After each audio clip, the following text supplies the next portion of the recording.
Welcome साथियों, मैं रविंद्र सिंह राठौड़, सह आचार्य राजनीति विज्ञान विभाग, राजकीय स्नातकोत्तर बांगड़ महाविद्यालय पाली। आज अपन बात करेंगे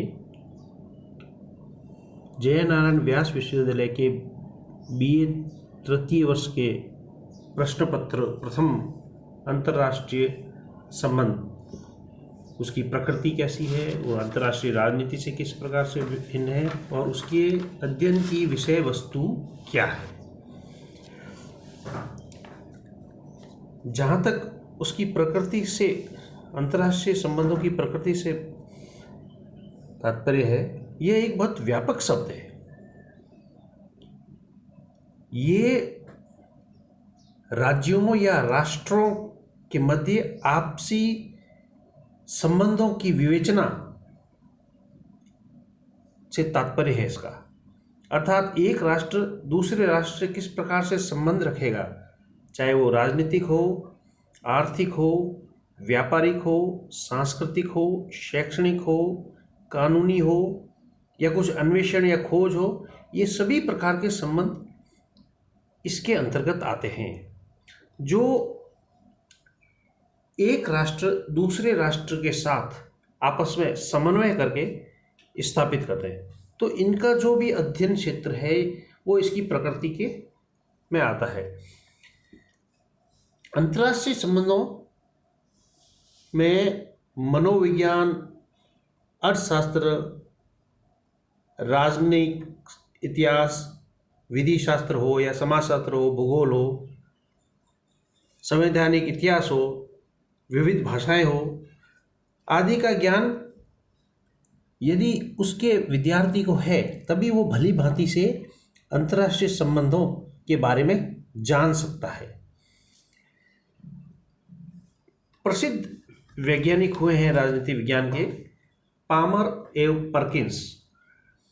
उन्होंने लिखा है कि इस विषय का अभ्युदय राजनीति विज्ञान एवं इतिहास जैसे सुविकसित अनुसंधानों से हुआ है, अनुशासनों से हुआ है, किंतु यह आज भी एक संगठित अनुशासन का स्तर प्राप्त नहीं कर रहे। अर्थात इसका अंतर्राष्ट्रीय संबंधों में जो राष्ट्र का राजनीतिक इतिहास रहा है, उसका अध्ययन या प्रकृति के अंदर इसके अंतर्गत आता है। राजनीति विज्ञान में एक राष्ट्र दूसरे राष्ट्र से किस प्रकार के संबंध रखता है, अर्थात एक राष्ट्र अपने आपसी संबंधों के दूसरे राष्ट्र के किन पहलुओं से आपस में वार्ता करते हैं या समझौता करते हैं या संधियां करते हैं, ये सभी इसके अध्ययन क्षेत्र में आता है।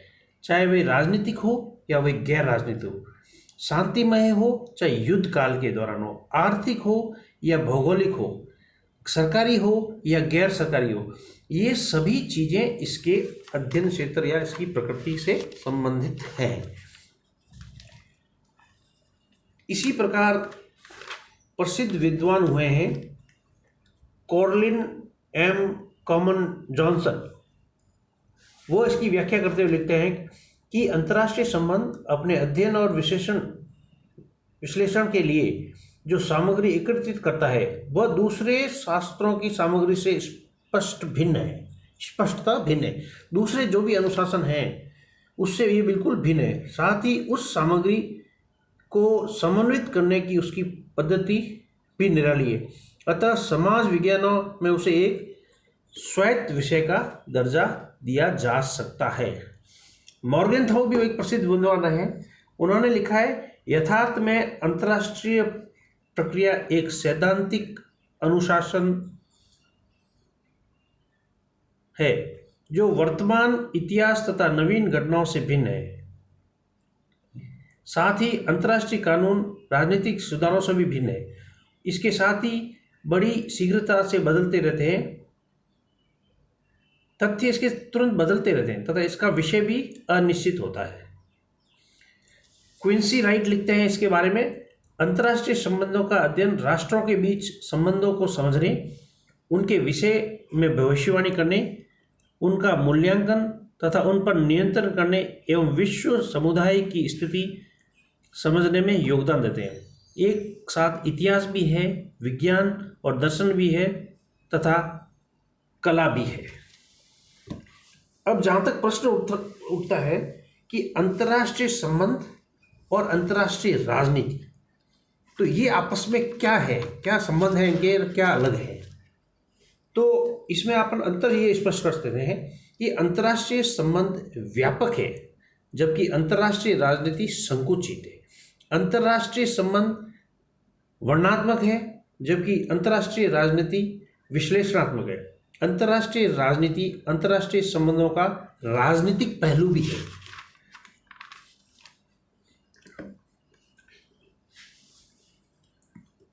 अंतर्राष्ट्रीय संबंध सदैव मतलब निरंतर चलने वाले संबंध है, अर्थात इसका अध्ययन निरंतर चलने वाला शब्द है।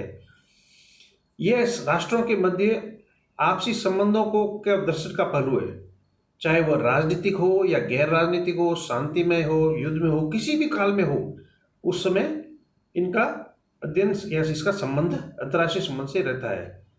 जबकि राजनीति बिल्कुल संकुचित है, सीमित मात्रा में ही इसका अध्ययन होता है। यदि आप इसके अंतर को समझना चाहते हैं तो अंतर्राष्ट्रीय संबंध विस्तृत हैं जबकि अंतर्राष्ट्रीय राजनीति संकीर्ण है। अंतर्राष्ट्रीय संबंध वर्णनात्मक है जबकि अंतर्राष्ट्रीय राजनीति विश्लेषणात्मक है। अंतर्राष्ट्रीय राजनीति अंतर्राष्ट्रीय संबंधों का राजनीतिक पहलू है। अंतर्राष्ट्रीय राजनीति केवल अंतर्राष्ट्रीय संबंधों का राजनीतिक पहलू है, जबकि अंतर्राष्ट्रीय संबंध एक बहुत बड़ा व्यापक है जिसमें हर प्रकार के राजनीतिक, गैर राजनीतिक, आर्थिक, वाणिज्यिक, सामाजिक, भौगोलिक, ऐतिहासिक, तात्कालिक, दूरगामी सभी संबंधों के अंतर और इसका अध्ययन आता है। अब जहाँ तक अंतर्राष्ट्रीय संबंध के विषय वस्तु का क्षेत्र है, तो अंतर्राष्ट्रीय संबंध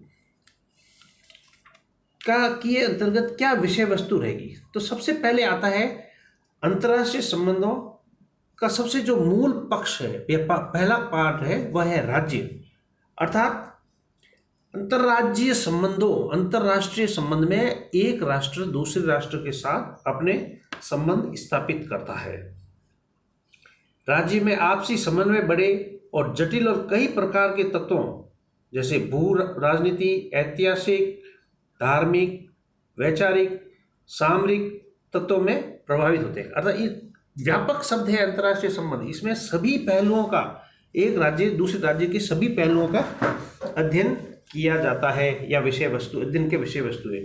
दूसरा, अंतर्राष्ट्रीय संबंध शक्ति के अध्ययन पर बल देता है। शक्ति, हर राष्ट्र सदैव अपने शक्ति संचय की ओर उसका मुख्य पहलू होता है। शक्ति संचय ही उसको सामरिक दृष्टि से या अपने बचाव के लिए, अपनी सुरक्षा के लिए वह सदैव शक्ति का संचय करता रहता है। इसके लिए प्रसिद्ध कथन है प्रोफेसर हैंस जे मॉर्गेनथाउ का, कि हैंस जे मॉर्गेनथाउ का अंतर्राष्ट्रीय संबंध प्रत्येक संबंध की भांति शक्ति संघर्ष है। अंतर्राष्ट्रीय संबंधों का अंतिम लक्ष्य चाहे जो कुछ भी हो, शक्ति सदैव तात्कालिक लक्ष्य रहती है। अर्थात प्रत्येक राष्ट्र शक्ति संचय प्रत्येक समय उसका मुख्य उद्देश्य होता है। अगला इसका महत्वपूर्ण विषय वस्तु है अंतर्राष्ट्रीय संबंधों की, कि अंतर्राष्ट्रीय राजनीतिक संस्थाओं तथा संगठनों का अध्ययन। विभिन्न जो अंतर्राष्ट्रीय राजनीतिक संस्थाएं हैं, चाहे वे आर्थिक हो, सैनिक हो, तकनीकी हो या सांस्कृतिक हो, इन सभी संगठनों का अध्ययन इसके अंतर्गत या इसके विषय वस्तु रहती है। जैसे आप आर्थिक क्षेत्र में आप देख सकते हो, यूरोपीय साझा बाजार है, विश्व बैंक है, कोलंबो योजना है, विश्व व्यापार संगठन है, तो सभी इसके विषय वस्तु के क्षेत्र हैं। सैनिक क्षेत्र में सीटो, नाटो, वार्सा पैक्ट आदि इसके अध्ययन क्षेत्र की विषय वस्तु है। राजनीतिक क्षेत्र में देखिए होगा राष्ट्रसंघ या संयुक्त राष्ट्र संघ इसके अध्ययन क्षेत्र की। प्रादेशिक में आप लिखें तो अरब लीग है, अमेरिकी राज्यों का संगठन है, या अफ्रीकी एकता संगठन है, शार्क है, आसियान है, वो इसके विषय वस्तु है। सांस्कृतिक क्षेत्र है या कुछ अन्य है तो उसमें आप यूनेस्को देख लीजिए, अंतर्राष्ट्रीय मजदूर संगठन देख लीजिए, WHO विश्व स्वास्थ्य संगठन देख लीजिए, अंतर्राष्ट्रीय मानवाधिकार आयोग देख लीजिए। तो ये सभी इसके अध्ययन क्षेत्र की विषय वस्तु है। नंबर 4 इसके विषय वस्तु है कि अंतर्राष्ट्रीय संबंध युद्ध एवं शांति की जो भी युद्ध काल की गतिविधियां हो या शांति काल की गतिविधियां हो उसके अध्ययन पर भी इसका बल देती है। नंबर 5 पे आप ये देख सकते हैं कि विदेश नीति निर्माण की प्रक्रिया का अध्ययन की भी इसके विषय वस्तु का क्षेत्र है कि एक राष्ट्र भिन्न भिन्न राष्ट्रों के साथ किस प्रकार के वैदेशिक संबंध स्थापित करता है या अपनी विदेश नीति किन किन राष्ट्रों के साथ किस किस तरह से रखता है। तो ये सभी पहलू अंतर्राष्ट्रीय संबंधों के विषय वस्तु का क्षेत्र है। नेक्स्ट, अंतर्राष्ट्रीय कानून का अध्ययन भी इसका विषय वस्तु का क्षेत्र है कि इंटरनेशनल लॉ क्या है, कैसे है, वो भी इसी विषय वस्तु के क्षेत्र है। विदेशी व्यापार हो या अंतर्राष्ट्रीय आर्थिक संगठनों का अध्ययन भी इसके विषय वस्तु का क्षेत्र है कि किस प्रकार एक देश चाहे वो विकसित हो या अविकसित हो या अर्धविकसित हो किस प्रकार से आपसी संबंधों का संचालन करते हैं। तो वो सभी पहलू इसके अंतर्गत आते हैं। सैनिक संगठनों और राजनीतिक गुटों का अध्ययन भी इसी का विषय वस्तु है। विभिन्न सैनिक संगठन है या राजनीतिक गुट है, साम्यवादी गुट हो चाहे स्वतंत्र समाज हो, गुट निरपेक्ष राज्य हो, अरब समुदाय हो, अफ्रीकी देश हो, G8 हो, G15 हो, नाटो हो, तो ये सभी का अध्ययन इसका विषय वस्तु का क्षेत्र है। तो अंतर्राष्ट्रीय संबंधों का विषय वस्तु बहुत ही व्यापक है। इस केवल ये केवल नहीं, बहुत ही व्यापक बड़े पैमाने पर विस्तृत इनका व्यापन है। Thank you.